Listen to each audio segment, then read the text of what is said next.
যখন তারা শ্মশানে এসে উপস্থিত হলো তখন কয়েকজন লোক চিতায় আগুন জ্বালাবার চেষ্টায় নিযুক্ত ছিলেন। তারা তফাতে দাঁড়িয়ে অপেক্ষা করতে লাগলো। চিতা জ্বলল, আগুনের রক্তশিখা ক্রমেই উঠতে লাগলো ওপরের দিকে। হঠাৎ এক অভাবিত কাণ্ড। প্রথমেই জাগলো যন্ত্রণা বিকৃত নারী কণ্ঠের তীব্র আর্তনাদ। তারপরেই দেখা গেল চিতার উপরকার কাঠগুলো ঠেলে ফেলে দিয়ে চিতার উপর বিদ্যুৎ বেগে দাঁড়িয়ে উঠল এক শীর্ণ বিশীর্ণ জীবন্ত নারী মূর্তি। তার পরনের কাপড়ে তার এলানো চুলে দংশন করছে ক্রুদ্ধ সর্পশিশুর মতন অগ্নিশিখারা। আকাশ বাতাস কাঁপিয়ে এসে তীক্ষ্ণ স্বরে বলল,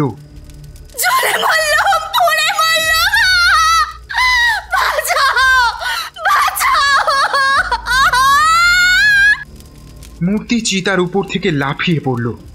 যারা দাহ করতে এসেছিল তারা ছত্রভঙ্গ হয়ে পলায়ন করল প্রাণপণে। সেই ভয়ঙ্করী অগ্নিমূর্তির চোখ দুটো যেন ঠিকরে পড়ছে। সে দুই হাত বিস্তার করে বেগে দৌড়ে আস্তে আস্তে চেঁচিয়ে উঠল,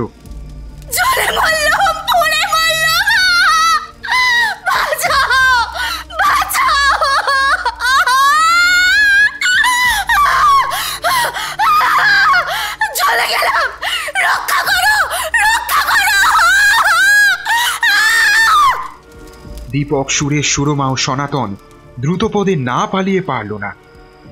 অনেক দূর ছুটে এসে তারা থামল। খানিকক্ষণ হাঁপ ছাড়বার পর দীপক বলল, সত্যি উহ, কি কাপুরুষই না আমরা হয়েছি। কার ভয় পালিয়ে এলুম? জ্যান্ত মানুষকেও মারা গেছে ভেবে ভুল করে শ্মশানে নিয়ে আসার কথা তো আগেই শুনেছি। আরে এও তো নিশ্চয়ই সেই ব্যাপারই হয়েছে। সুরেশ বলল, আমারও সেই সন্দেহ হচ্ছে। চলো চলো শ্মশানের দিকে একবার গিয়ে দেখে আসি। সুরমা সভয় কেঁদে উঠে বলল, ওরে বাবা, আমি আর পারবো না। কে তোকে যেতে বলেছে শুনি? তুই সনাতনের কাছে বসে থাক।